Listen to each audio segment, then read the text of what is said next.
Hi, it's Deb from Deb's Days Designs. It's Tutorial Tuesday and I'm back with another sewing project. Today we're making a Scrappy pot handle cover.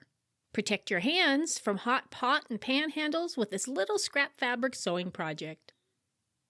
Before I get started, I publish new content frequently, so be sure to subscribe to my YouTube channel or stop by the blog at debsdays.com to get the newest project ideas. And check out my Etsy shop, Deb's Days Designs. That's where you'll find a written version of this project with the materials list and cutting measurements, step-by-step written instructions, color photos, and the printable template.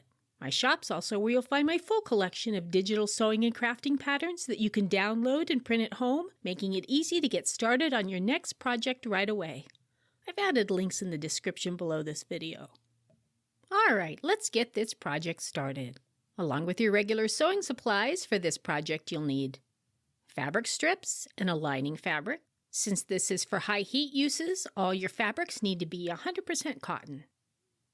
Cotton batting or Insul-Bright. You'll want to use either one layer of Insul-Bright or 2 layers of batting for the best protection. The printable template and an optional walking foot.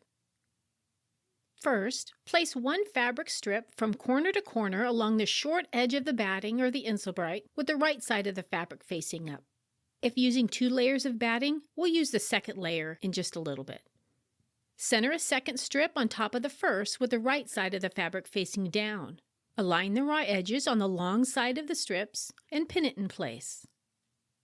Stitch along the long edge using a 1/4 inch seam allowance and press it open. Place another strip on top of the last strip, right sides facing each other.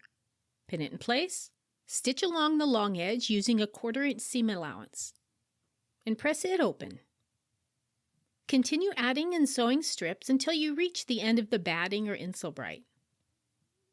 Flip the piece over and use the edge as a guide to trim away the excess fabric strips. Place the paper template on top, aligning the shorter straight edge of the template along one of the shorter ends of the quilted piece. And cut out the shape. Use a template to cut out the lining fabric too. If using 2 layers of batting, use the template to cut out the second piece of batting.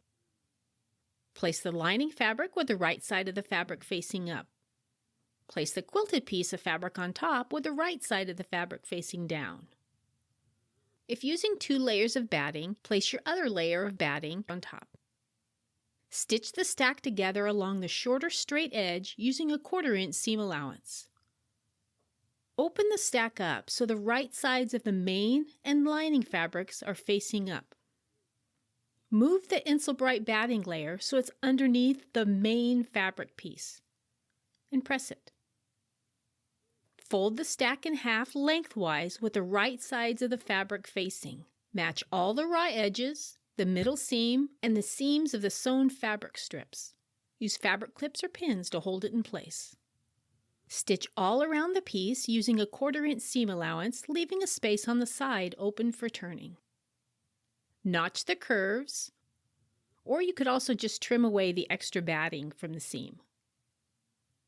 Turn the piece right side out and press it. Fold the opening under and press it to form a sharp crease. Close the opening by using a straight stitch close to the fabric's edge. Push the lining piece into the main fabric piece and press it.